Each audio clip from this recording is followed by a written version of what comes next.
ഇന്ന് പ്രഭാത ഭക്ഷണം ഒരു ഓട്ടട ആക്കിയാലോ. ഇത് വറുത്ത അരിമാവ് ചൂടുവെള്ളത്തിൽ കുഴച്ചതാണേ. ഇത് തേങ്ങയും ശർക്കരയും കൂടെ മിക്സ് ചെയ്ത് വെച്ചേക്കുന്നു. ഇത് നമുക്കിത് എങ്ങനെ ഉണ്ടാക്കാൻ നോക്കാം. വാഴയില എടുത്ത് വാട്ടിയതിന് ശേഷം മാവ് ഇച്ചിരി എടുത്ത് ഇതുപോലെ നന്നായിട്ട് പരത്തുക. വെള്ളം മുക്കി നമുക്ക് പരത്താം. വെള്ളത്തിലിങ്ങനെ കൈ നനച്ചിട്ട് നന്നായിട്ട് പരത്തി കൊടുക്കുക.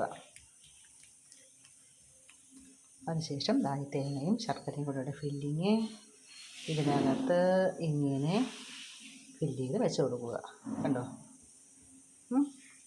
അപ്പോൾ നിങ്ങൾ ശരിക്കും ഇലയപ്പം നമ്മൾ ഉണ്ടാക്കുന്നത് ഏതാണ്ട് ഇതേപോലെയല്ലേ നമ്മൾ ഇലയപ്പം ഉണ്ടാക്കുന്നത്. ഇതിന് ഓട്ടട എന്ന് പറയുന്നത്. അതിന് കാരണം വെച്ചതിന് ശേഷം നോക്കൂ, ഇങ്ങനെ മടക്കി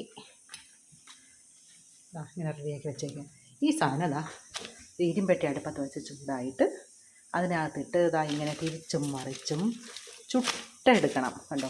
ചുട്ടെടുക്കണം. അതാണ് ഇതിൻ്റെ പ്രത്യേകത, ഓട്ടടയുടെ പ്രത്യേകത. ഇപ്പോഴത്തെ ജനറേഷന് ഇതൊന്നും അറിയില്ല. നമ്മൾ ഇലയപ്പം എന്ന് പറയുമ്പോൾ നമ്മൾ എന്ത് ചെയ്യും? നമ്മൾ ആവിയിലാണ് വയ്ക്കുന്നത്. ഇത് നമ്മൾ അടുപ്പത്ത് വെച്ച് ഇങ്ങനെ ഇരുമ്പെട്ടിയിൽ വെച്ച് ചുട്ടാണ് എടുക്കുന്നത്. കണ്ടോ? അതാണ് ഓട്ടടയുടെ പ്രത്യേകത. ഇനി നമുക്കതൊന്ന് എടുത്ത് നോക്കാം എങ്ങനെയുണ്ടെന്ന്. എന്തത്? ഒന്ന് ഞാൻ എടുത്തു. കണ്ടോ? എന്ത് രുചികരമായ ഓട്ടട റെഡി.